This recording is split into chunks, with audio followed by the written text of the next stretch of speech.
Well, what's going on, Zombs? Emotionally deprived, sleep deprived, zombie land. I am your zombie out here in Roseman, California. What's going on, guys? Yeah, just trying to just working on a damn laptop. That's about it. Keeping the lights off because I want to keep the power down as much as possible. I saw the electrical bill and it just drove me crazy. Drove me crazy. Ouch. So I have to be careful of the power usage I'm doing right now as it is, especially when I want to use two computers. I have to use one. It's going to drive me crazy. I'll tell you that much. I had been perusing again, and once more, it's still. I don't know why it should upset me as much. Should just turn the thing over and just be done with it. The problem is, uh, I can't. I got a problem concerning about extremism left and right, and I'm not going to be able to change it or change people's opinions about it.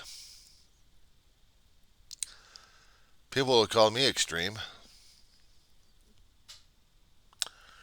because of the pins I wear, because of the things I am fan obsessed over. Obsessed over in a little bit of the health, not much, but a little bit, by getting stabbed and vaccinated. So, sci-fi nut all my life. If you hadn't caught that wind. But when it comes down for politics, oh my God. I mean, this is the one thing I try to stay the hell out of half the time in the first place, and it still gets under my skin. It still gets under my skin. I'm dealing with two extremisms over here, and I gotta I gotta say something about both. They're both idiots. Both the left and the right, the extreme edges of it, are trying to tell us that each other is bad. They're both idiots. I'm in the middle. I'm in the center. I'm looking at both sides and I'm thinking, these guys will never meet unless we actually got rid of the damn center and then everyone else will be going after each other.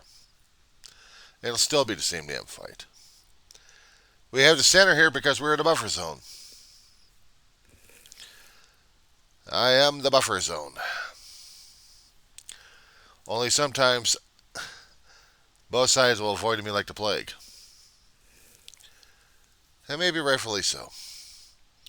Especially when I got the both sides pointing fingers at each other and taking pot shots at each other. One behavior that got me a great deal was my territory breached. My territory being of the mourning, of the grieving, of being human.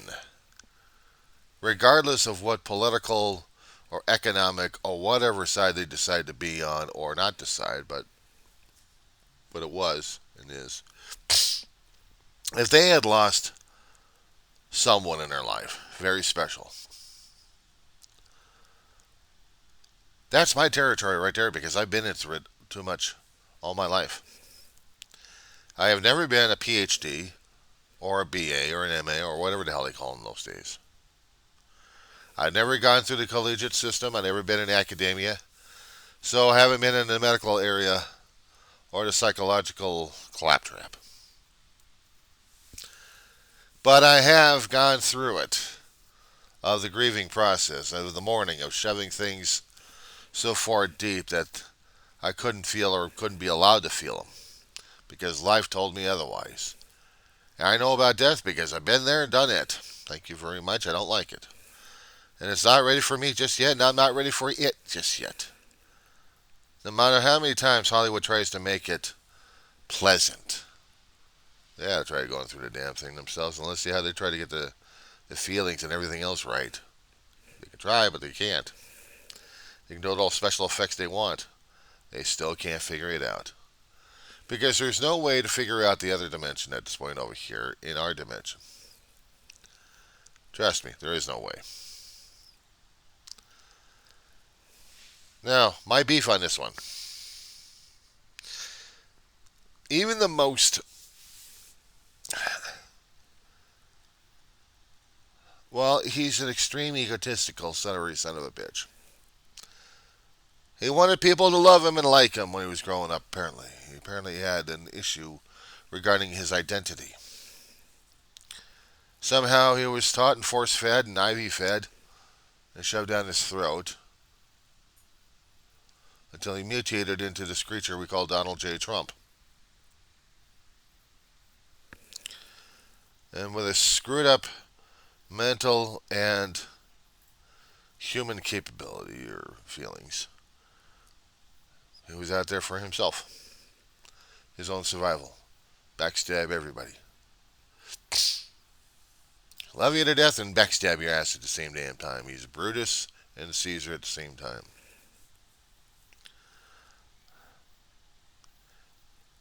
Caesar wants to be loved by his people, and yet he's willing to backstab them all.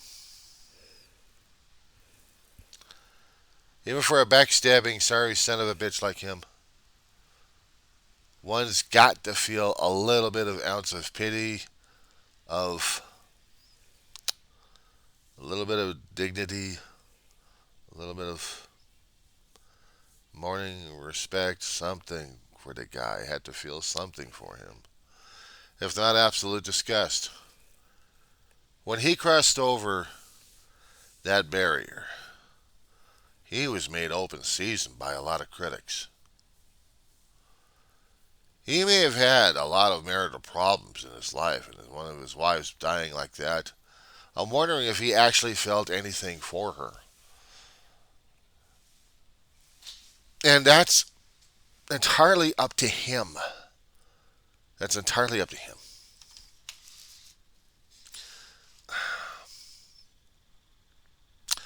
You look at the cabinet, and the cabinet is representative of the people I lost. A representation. My mother and my brother are in urns in there. And dogs. And it's a shrine. It's something that I hold sacred in my heart. They may have done in their lifetime, without my knowledge, of the world's most heinous crimes. I don't know what. On God's side, it's a different story altogether. In my eyes, they're still my family. And I give them that much more respect. I give them that much more dignity. And I mourn harder.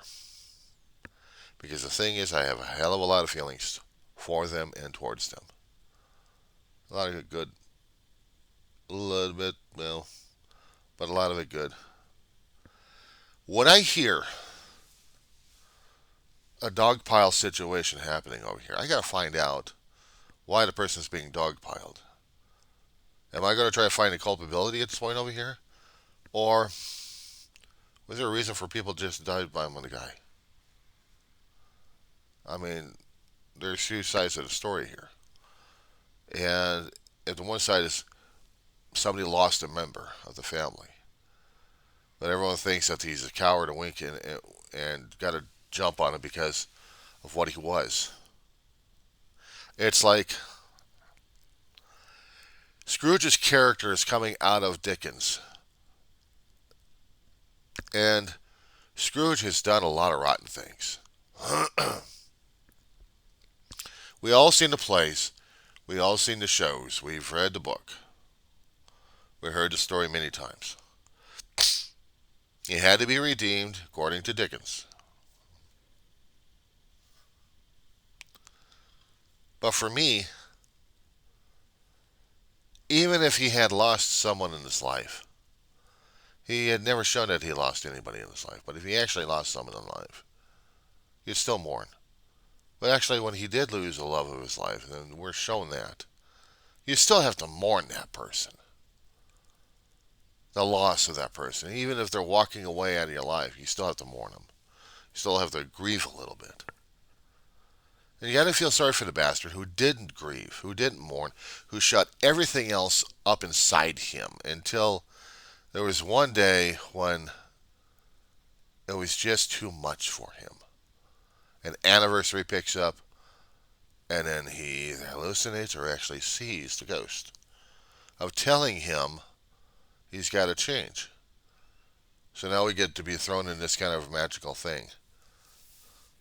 But somehow, some entity took pity on him and tried to change his ways a bit. So now we have different interpretations of it. Basically, he either lived, or if we happen to have a negative interpretation of it, he passes away and everyone else has their own life. Dickens didn't want that. He wanted a happy thing. But I imagine that there's some people out there who already made their own stories where he said Dickens' Scrooge met up with a tragic end. And it could have changed for the better, but changed for the worst. Or changed for the better. Who knows? Who knows? They could rewrite the endings of all they want on that one. But the thing is, when I wanted to find out if one ghost could find redeemable qualities in his old partner, which is a miserable skinflint, why couldn't me, an ordinary human being, who really despises the sorry son of a bitch, find pity on him because he has lost his wife? Now, under regular situations, mourning and grieving, I know of. I'm in it constantly. I'm constantly feeling it. I'm constantly feeling the ebb and flow and how it's affecting me more and more. How it's affecting my decisions on how to live life and how to do ordinary and normal things. When to do them, when not to do them. I had seen on those political extreme shows one particular who went after him left and right because of an action he took telling his people what was going on, his fans, his supporters out there. Hang on one second. With much apologies, when one lives in an apartment complex, one hears every other kind of conversation happening around, including neighbors yelling at each other. So much for feeling the pity and humanity and integrity. Well, when it comes down for Donald Trump at this point over here, as much as I would love to love the guy and make fun of the guy, I cannot. Said before, he crossed into that pathway of mine, of mourning and grieving at this point over here. But it is up to him whether or not if he actually wants to do it or not. Now, telling his supporters and his sponsors out there that his wife died and he's trying to get the sympathy milked like crazy, and what the extremists on the left side had said, to paraphrase a lot, and they showed it of the email. I don't know how they got hold of it,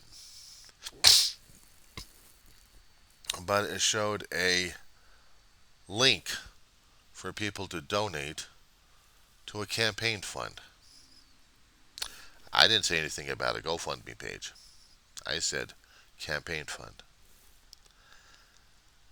It's becoming more of a custom at this point when people are trying to gather as much funding for their funerals and ceremonies and stuff, cremations, how to handle their deceased. And they go for GoFundMe pages a lot. People donate, charity of their heart, and help the person out. And it's a good thing.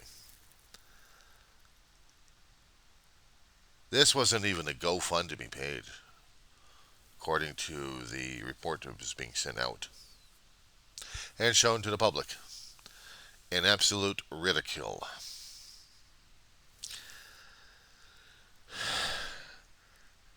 They understand a little bit about the guy's pain, but they think he's not capable of it. He's not capable of anything. As I understand concerning about villainy, villainy is only a mirror image. I am my own worst nightmare. I'm my own worst villain. My own id, my own ego, my own Dr. Jekyll. I'm it. And knowing that I have this darker nature and this darker side here, I can be the most pain in the ass around. The absolute pain in the ass. Is that going to help much? No. If I happen to be a real miserable guy to a lot of people and did a lot of bad things to people, if I was absolutely the epitome, as Donald Trump is trying to be, or has succeeded at being, even this guy would merit a little bit, not much, but a little bit, of pity. A little bit of, just a little bit of compassion. Now, what I can't stand is when people start to look at this and laugh. And I've heard it. I'm hearing it in the people's voices in this one particular televised group on YouTube that is the most extreme on the left side, and they're unapologetic for it. Even if the guy is the most descriptive or the most, he's on the creep scale beyond creep. Okay, people don't like him. People want to get rid of him. But other people have an absolute fascination of loving this guy, of adoring this guy, of worshiping this guy. I avoid looking at that and try looking at the human being, if there is a human being, beyond that damn flesh he keeps showing off and that damn attitude of his.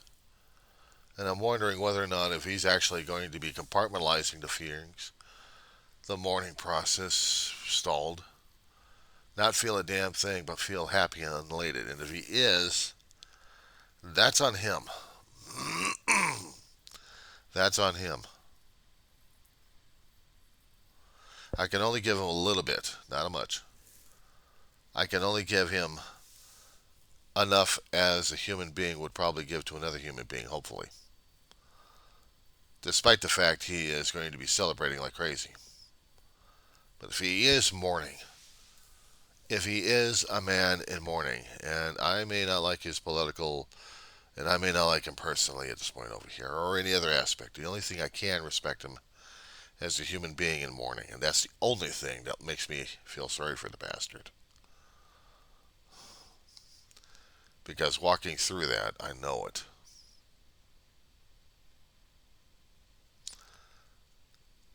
He's older than I am.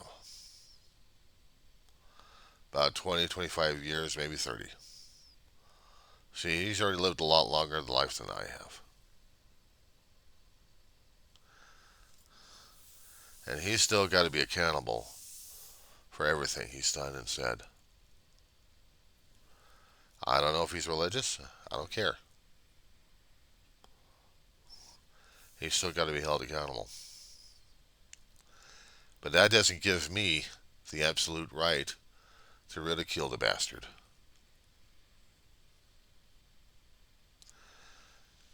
I also like to ridicule both extremists, and I've tried to do that, but apparently I failed. Because my way of ridiculing them is by telling them where the hell they're coming from, which is the mirror image of the other guy on the other side. These guys don't get it. They're opposite ends. They're the mirror images. You're going to be ridicule your own image on a mirror, on a mirrored surface. You're ridiculing yourself, guys. You're not even seeing this. And that's the thing. For me, I am seeing this. I am absolutely seeing this. And I would hope maybe they would look at my videos and try to judge me something. Let them. Let them. Let them say what they want to say. Reputation, reputation, reputation. Fuck reputation. I'm a screwed up human being. That's what I am. You don't like it? Fuck you.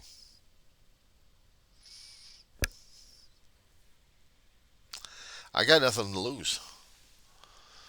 They say, well, your pride and your reputation. My reputation is already shot a long time ago. I don't give a flying fuck.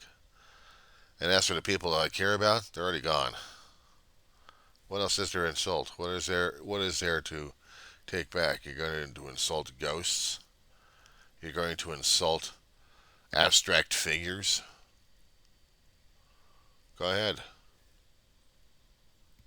Insult me. Take your best shot. You find all the words necessary in an English dictionary, or maybe in an urban dictionary. Maybe a thesaurus.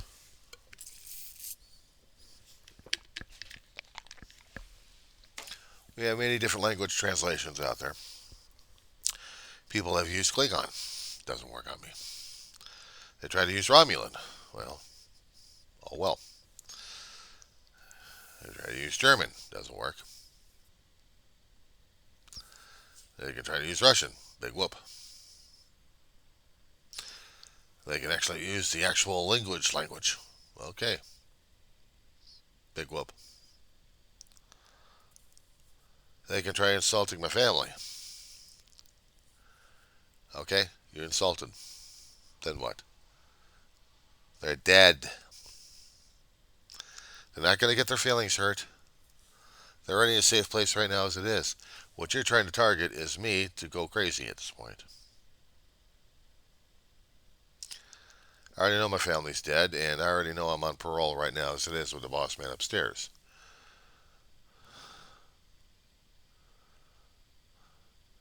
They could probably say, well, your mother never loved you. Your brother never loved you. Okay. What do you mean, okay? Okay. Mom never loved me. Dave never loved me. He wanted to beat the living crap out of me. Never happened, but you can say it. You can also say Ma was the worst parent in the universe. I know it isn't true. Try to put the fear of doubt in me.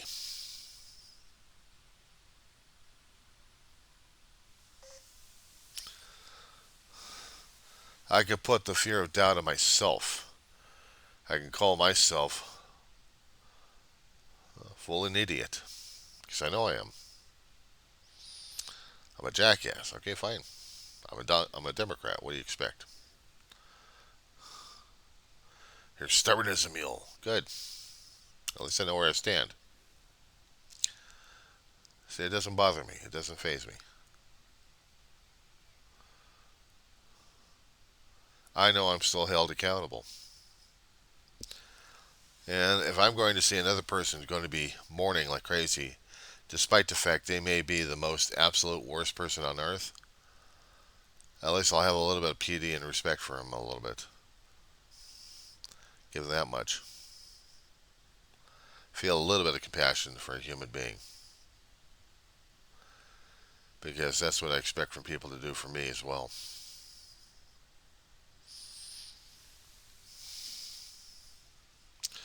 So, I will send this one over to whoever needs to be watching this diatribe, they'll call it, or this monologue.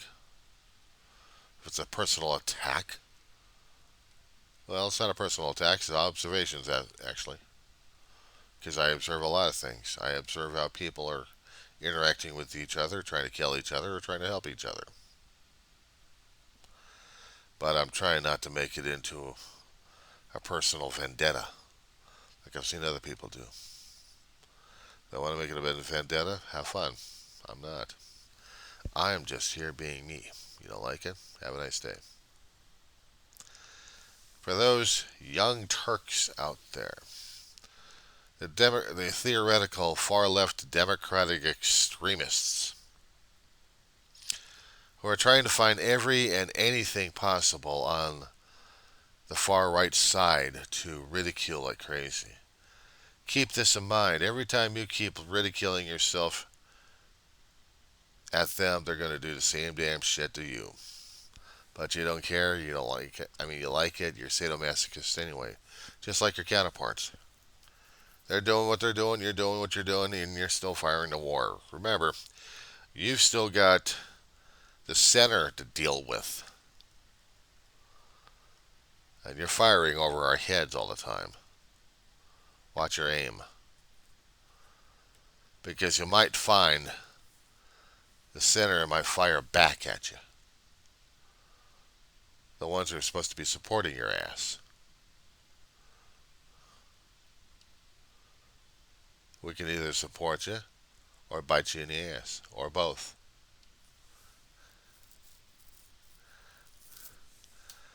And just be careful with your aim. And stop treating old number 5 as he's a piece of shit. We all know that he's a piece of shit, but at this time, I'm giving him opportunity to be mournful. But that's up to him and his maker if he's going to be mournful or not. That's not for me to judge, nor is it for you to judge. But if he's going to be such an extreme asshole, he's still got to be observed and judged himself, and he's not getting it just yet. But he will. He will. We want everything else in our time, and the thing is, it's never in our time. I'll be back with number 2 video.